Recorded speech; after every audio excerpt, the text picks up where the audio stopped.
Bonsoir à tout le monde, bonsoir à toutes et tous. Comme j'ai dit, je suis en déménagement. Je ne me suis pas encore complètement installé.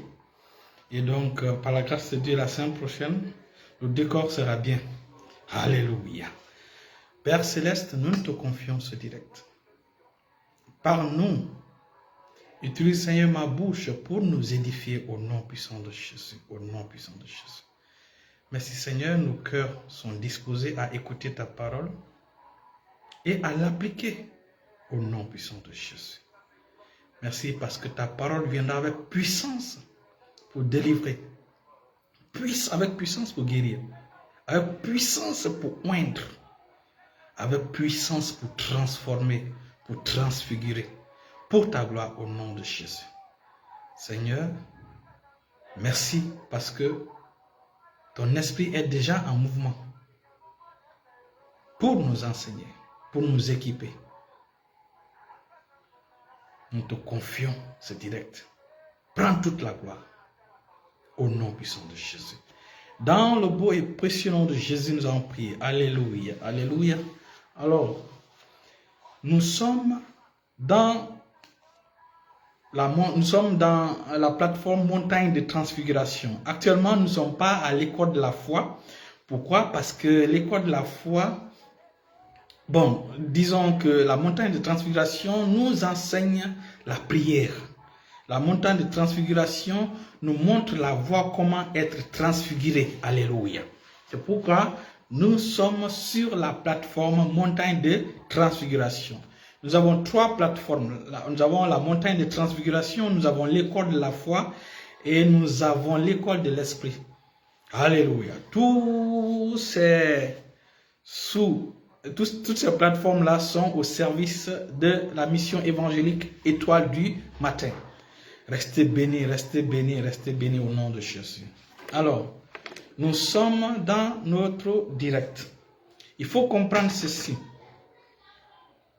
Dans l'affiche que mon ami pasteur Racheté a fait pour nous, on a mis Montagne de Transfiguration. Le chrétien est l'autel de Dieu. Le chrétien est une créature de prière. C'est ce qu'il faut savoir. Avant tout, nous sommes des êtres créés par Dieu pour être l'autel de Dieu, pour être au service de notre Créateur. Et c'est la raison pour laquelle il a fait de nous des êtres de prière. Dans le monde spirituel, la civilisation, c'est la prière. La civilisation dans le monde spirituel, c'est la prière. C'est pourquoi vous voyez les 24 vieillards, ils prient nuit et jour devant le trône de Dieu. Alléluia. Donc, il est important que les enfants de Dieu comprennent l'importance de la prière dans leur vie. Ceux qui sont dans le monde comprennent ces choses. C'est pourquoi ils érigent des autels pour servir des esprits, pour servir des démons. Vous voyez, ils sont là pour servir des démons, des esprits. Pourquoi? Parce que partout où il y a l'autel, il y a un esprit qui se fixe. Et puisque l'esprit de Dieu, les esprits de Dieu sont au-dessus de tout, la Bible parle des 7 esprits de Dieu. Et la Bible parle aussi des anges qui sont des esprits de Dieu. Vous voyez? Donc, ces esprits-là sont là pour œuvrer pour Dieu. Prenons par exemple l'archange Michel. L'archange Michel est le prince d'Israël. L'archange Michel veille sur Israël. L'archange Michel accompagne Israël tout au long. Lorsque l'archange Michel, lorsque Gabriel a visité Daniel, Gabriel a expliqué que Michel, votre prince. Vous voyez? Et donc, il est important de comprendre ceci. Dans chaque territoire dans ce monde, il y a des esprits que Dieu a mis pour sécuriser ces lieux pour lui. C'est pourquoi vous voyez dans le livre de Daniel, la Bible parle des veilleurs. La Bible parle des veilleurs. Alléluia, alléluia. Donc, la prière est capitale. Donc, lorsque vous commencez, vous devenez des hommes de prière ou une femme de prière, vous avez la visitation divine. Vous savez, lorsque vous comprenez ces choses. Lorsque vous comprenez ces choses, vous devenez différent, vous devenez dangereux. Vous devenez un lieu où le feu de l'Éternel monte tout le temps. Alléluia. C'est la raison pour laquelle vous allez voir les gens comme Abel qui ont érigé l'autel pour Dieu. Vous allez voir des gens comme Noé qui ont érigé l'autel pour Dieu. Comme Abraham, dont tout au long de sa vie, partout où il partait, la première des choses qu'il faisait, il érigeait l'autel avant de s'installer.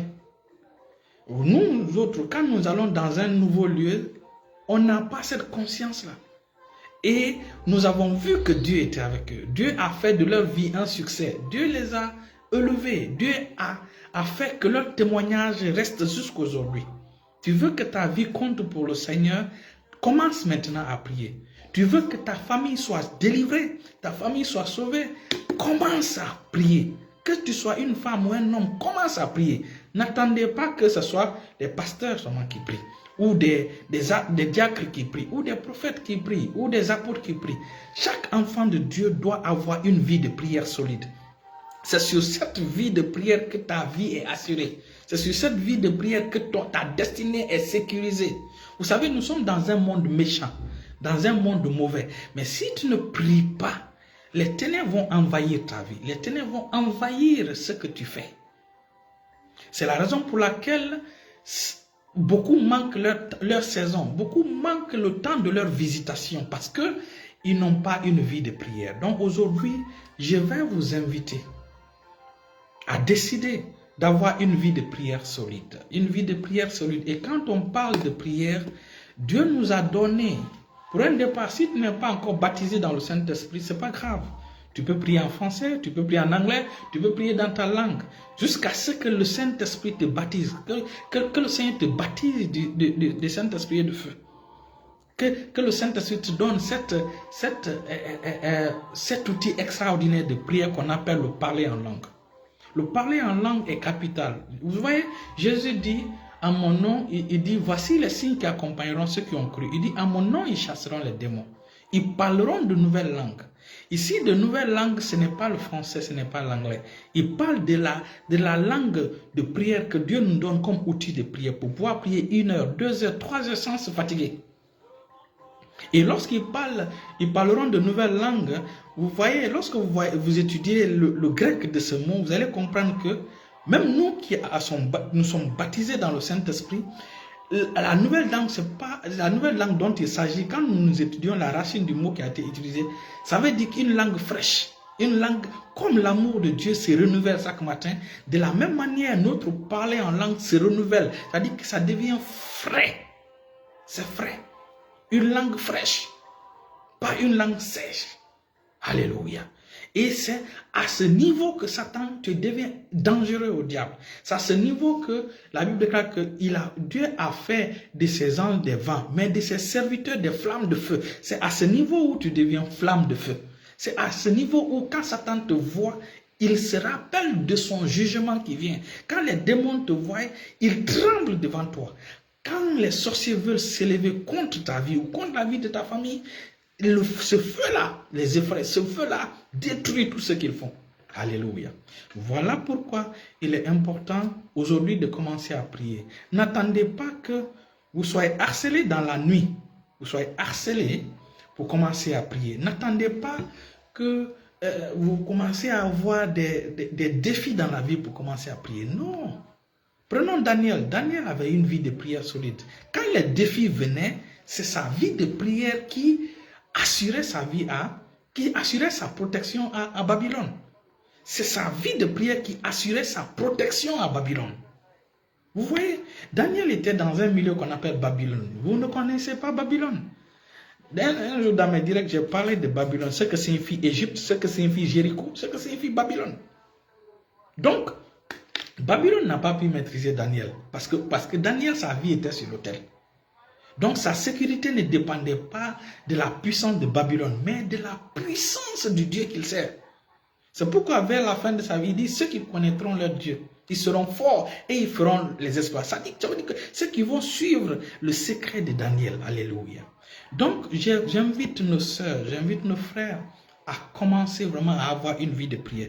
Si tu ne pries pas en langue, si vraiment tu désires prier en langue, trouve quelqu'un qui est déjà baptisé dans le Saint-Esprit pour imposer la main sur ta vie, pour te dire, reçois le Saint-Esprit et sa puissance.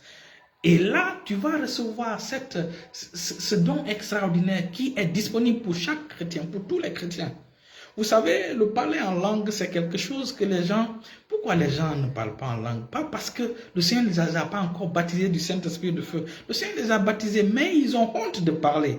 Ils ont honte. Vous savez, le parler en langue est un don. Comme tous les dons, on appelle ça les dons généraux. Comme tous les dons, les dons d'imposer les mains sur les malades. Tout chrétien peut imposer la main sur un malade pour que le malade soit guéri. Ça, ce n'est pas le Saint-Esprit qui va prendre ta main pour imposer sur un malade. C'est toi qui vas le faire. C'est comme le parler en langue. C'est toi qui dois ouvrir ta bouche, parler. Alléluia. Vous savez, les choses de Dieu sont comme une folie pour les hommes. C'est la raison pour laquelle le parler en langue est combattu, le parler en langue est critiqué. Si le Seigneur te donne un mot, même si c'est une petite phrase, même si c'est un petit mot, une voyelle, une consonne, une voyelle, commencez par ça. Commencez par ça. Même si c'est une langue que vous blessez, c'est pas grave. Commencez par ça. Moi, quand j'ai reçu le baptême du Saint-Esprit, moi, c'était kaba, kaba, kaba, kaba, kaba, kaba. Aujourd'hui, le Seigneur a ouvert. Parce que quand tu reçois, ceux qui sont fidèles dans de petites choses, Dieu les donne de grandes choses. Moi, j'ai mis la foi en ce que l'Éternel m'a donné. De kaba, kaba, aujourd'hui, je prie en langue plus d'une heure. Vous voyez? Lorsque Dieu n'est pas fâché quand vous blessez le parler en langue. Dieu n'est pas fâché de la même manière quand ton enfant commence à parler la langue, le français, où il blesse. Tu n'es pas fâché. Un enfant d'un an, 2 ans commence à dire des choses, même s'il ne prononce pas bien. Tu n'es pas fâché. Le papa n'est pas fâché. La maman n'est pas fâchée. Hein? De la même manière, notre Dieu, c'est ce qu'il veut. Notre Dieu veut nous aider à marcher, même s'il faut avancer pas à pas, jusqu'à ce que tu arrives à un moment où tu vas courir. Alléluia. Et donc, le parler en langue est capital. Donc, il y a aussi quelque chose qu'on appelle les gémissements. Les gémissements dans Romains chapitre 8, le verset 26. Nous allons revenir à cela. Ça, c'est au-delà même du parler en langue. Là, à ce niveau, tu es au-delà du parler en langue. Ce sont des soupirs qui ne peuvent pas être exprimés. Même à ce niveau, le Seigneur accepte. Mais nous allons revenir à cela. Et cela va nous introduire à voir l'importance de la femme. L'importance des femmes. Des femmes dans le royaume de Dieu. Alléluia. Alléluia. Ce qu'il faut comprendre. Voici le conseil que je veux donner aux chrétiens aujourd'hui. Nous sommes sur la montagne de transfiguration. Si tu veux que ta vie compte pour le Seigneur, commence à prier. Commence à avoir une vie de prière solide. Si tu veux que ta vie si tu veux vraiment être un témoin de Christ, si tu veux que ta période soit notée au ciel, commence à prier. Vous savez, les gens attendent que Dieu envoie un prophète dans leur pays. Dieu envoie un prophète, un homme de Dieu puissant dans leur village, dans leur ville, dans leur pays. Alors que Dieu veut que toi-même, Dieu compte sur toi pour t'envoyer. Moïse était un juif. Dieu l'a envoyé Moïse était un Israélite. Dieu l'a envoyé vers les... Toi, tu es un Guinéen. Dieu va t'envoyer vers les Guinéens. Oui, Dieu peut t'envoyer vers les... Mais Dieu, au lieu d'attendre un pasteur français, un pasteur nigérian, un pasteur ghanéen, un pasteur américain, vous les femmes, c'est pareil. C'est la raison pour laquelle Dieu veut... Peut-être c'est sur toi Dieu compte pour enlever ta famille dans cette malédiction ancestrale. Toi, tu attends une autre personne. Voilà pourquoi les choses tardent. Alléluia. Commençons maintenant à ne plus tarder, à ne plus gaspiller le temps, à ne plus être distrait par le diable. Je prends ce temps pour pouvoir conseiller nos sœurs, nos frères, les femmes. Alléluia. Vous savez, les femmes sont capitales dans le plan de Dieu. Comme je l'ai dit, les femmes sont des portes par lesquelles l'éternité rentre dans notre monde. Et c'est par la femme que Satan est rentré dans ce monde pour pouvoir détruire le plan de Dieu pour ce monde. C'est par aussi la femme que Dieu passe pour pouvoir restaurer. C'est pourquoi les femmes sont capitales. Les femmes sont importantes. Je vais vous dire ceci. Les femmes qui cherchent l'égalité entre hommes et femmes, ils se trompent de combat. Ton combat se trouve dans le but pour lequel Dieu t'a créé. Ne cherche pas à ressembler à un homme. Une femme qui cherche à ressembler à un homme est dénaturée. Il est comme un homosexuel. Ou un homosexuel spirituel. Tu es dénaturé. La femme doit rester femme. L'homme doit rester l'homme. Je vais vous dire ceci. Il y a un jour, notre papa spirituel, Pasteur Triomphe, a posé cette question à l'église, pendant les questions-réponses. Il dit que entre l'homme et la femme, qui est plus puissant, qui est plus fort? Qui est plus fort? Parce que la femme est appelée l'aide. Si vraiment Adam était fort, est-ce que Dieu allait envoyer de l'aide? L'aide est plus fort que celui qui est venu aider. Donc c'était la question. Et moi, j'étais parmi ceux qui ont dit que l'aide est plus forte ou l'aide est plus forte que celui qui est venu aider. Parce que la mission du Saint-Esprit est pareille. Et comme la fonction de la femme, le Saint-Esprit est notre aide. Qui est plus fort que le Saint-Esprit? Si le Saint-Esprit est plus fort que tout, la femme est plus forte que celui qu'il est venu aider. C'est la raison pour laquelle on a envoyé ce renfort. Donc ne cherche pas à compétir avec quelqu'un qui est plus faible que toi. Moi, c'est ça ma position. C'est ça ma position. Et en réalité, lorsque les femmes vont comprendre ces choses, les femmes vont être utiles pour Dieu. Les femmes vont être vraiment des personnes qui vont accomplir l'agenda de Dieu en ces derniers temps, en ces temps.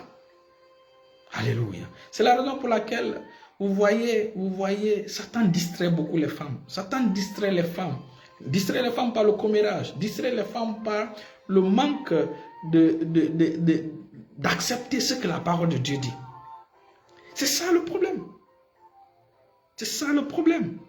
Et qu'est-ce que Satan fait pour les distraire? Il les met devant, il met des hommes violents, des hommes mesquins, des hommes compliqués devant eux pour pouvoir vraiment les pousser à se braquer contre les hommes. Alors que si ces femmes-là étaient appliquées à la sagesse de Dieu, ces hommes-là n'allaient pas se mettre sur le chemin. Tous les hommes ne sont pas violents. Si vraiment tu es attaché au Seigneur, tu veux que la volonté de Dieu se manifeste dans ta vie, Dieu enverra un homme qui va ressortir ta valeur. Un homme qui va te mettre devant. Un homme qui va te lever. Un homme qui va te bénir. Un homme qui va vraiment t'honorer. Un homme qui va te permettre afin que ta potentialité sorte pour bénir les gens. Alléluia. Vous savez, c'est la raison pour laquelle je vais donner ce secret-là. Le gémissement, le soupir, dont je parlais dans Romains chapitre 8. Vous savez, lorsque Satan a trompé la femme, quand Satan vient, lorsque vous étudiez la relation entre Adam et Ève dans le jardin d'Éden, nous comprenons clairement que Ève n'était plus soumise à son mari. Et lorsque vous êtes dans une situation comme ça, Satan vient voir là où il y a cette fracture-là. Parce que dans le monde spirituel, l'autorité est capitale. L'autorité que Dieu a, la chefferie que Dieu a donnée à l'homme, l'autorité que Dieu a donnée, c'est un don. C'est un don. L'homme n'a pas mérité. C'est Dieu qui a fait ça comme un don. Donc, il dit à la femme d'être soumise à son mari. Donc, si toi tu refuses d'être soumise à ton mari, ça veut dire que tu es en train de contester le don que Dieu a donné à l'homme. Les hommes ne méritent pas la chefferie. Les hommes ne méritent pas, ce n'est pas l'effort qui les a permis d'être le chef, d'être la tête. Ça, c'est un don. C'est comme les dons spirituels que nous recevons. C'est comme le salut que nous avons reçu. C'est un don que Dieu a donné. Donc, si toi, tu te lances dans la lutte avec l'homme pour la chefferie, tu es dans un faux combat. C'est la raison pour laquelle j'aime beaucoup le livre de Proverbes. Nous allons revenir au gémissement. J'aime le livre de Proverbes chapitre 24.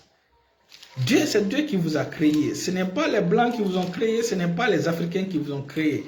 Donc, ce n'est pas la science qui t'a créé. Donc tu dois fonctionner selon la sagesse de celui qui t'a créé. Regarde, il dit, Alléluia. Alléluia. Dans Proverbes chapitre 24,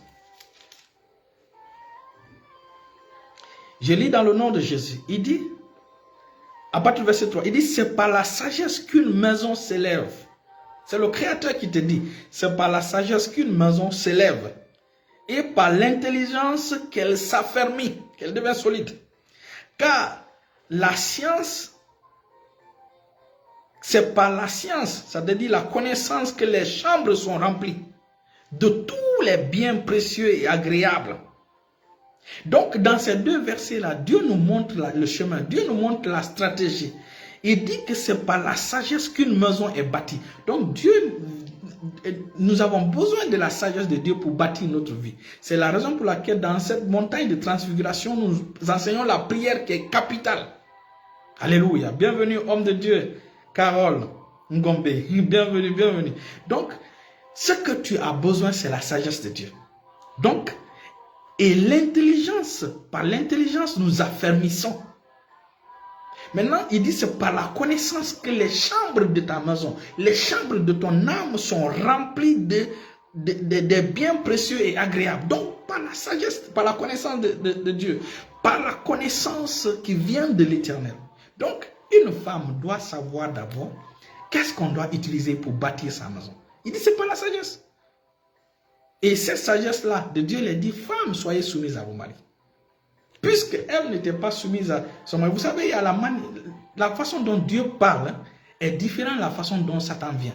Quand Satan vient, il s'en fiche de l'autorité, il passe par là où l'autorité faiblit. Alors que quand Dieu vient, même si les choses sont gâtées, lui, il vient, il s'adresse à l'autorité. C'est pourquoi quand Dieu est venu, c'est à Adam, il s'est adressé. Il ne s'est pas adressé à Ève. Quand Satan est venu, il s'est adressé à Ève. Alors que Dieu, lui, il respecte l'hiérarchie. Vous savez, dans le domaine spirituel, l'autorité la plus faible se soumet à l'autorité la plus spirituelle. C'est comme ça fonctionne. À l'autorité la plus élevée. C'est la raison pour laquelle les démons nous sont soumis, parce que Christ nous a élevés et le Père nous a élevés et il nous a placés au-dessus de toute autorité, de tout nom qui peut être nommé. Parce que nous sommes en Christ Jésus, nous avons été placés avec lui. Parce que quand Christ est mort, nous sommes morts avec lui, il est ressuscité, nous sommes morts. Quand il s'est assis à la droite, nous sommes assis avec lui. Et la Bible déclare qu'il est assis au-dessus de toute autorité, de tout pouvoir, de toute puissance, de tout nom qui peut être nommé. Donc nous sommes à la même place. Si toi tu ne peux pas obéir, te soumettre à la parole de Dieu, comment tu vas bâtir ton foyer? Comment tu vas bâtir ta vie? Et c'est la raison pour laquelle Dieu a permis que la femme Dieu donne ce secret à la femme qui est l'accouchement dans la douleur. L'accouchement dans la douleur physique est quelque chose que les femmes ne comprennent pas. C'est un moyen de rédemption. C'est un moyen que Dieu permet à la femme de découvrir pour l'aider afin que la femme puisse faire ce gémissement-là spirituel. Parce que l'accouchement, le gémissement physique n'est pas l'ultime, ce que Dieu recherche. Dieu veut ce gémissement spirituel qui est au-delà de toutes choses. Voilà pourquoi vous allez voir dans chaque programme de Dieu, dans chaque calendrier de Dieu, Dieu met des femmes à des positions stratégiques pour accomplir sa volonté. C'est la raison pour laquelle si une femme ne se découvre pas, ne sait pas qui... Je me demande, Dieu merci, il y a mon ami et serviteur de Dieu, Jonas Petit Christ, qui a publié les photos des femmes dans la Bible. Pourquoi ne pas se servir des femmes comme exemple? Va voir Phobé, va voir Priscille, va voir Rahab, va voir Rebecca, va voir Sarah. Je vais faire la petite lecture de ce que ces femmes-là sont.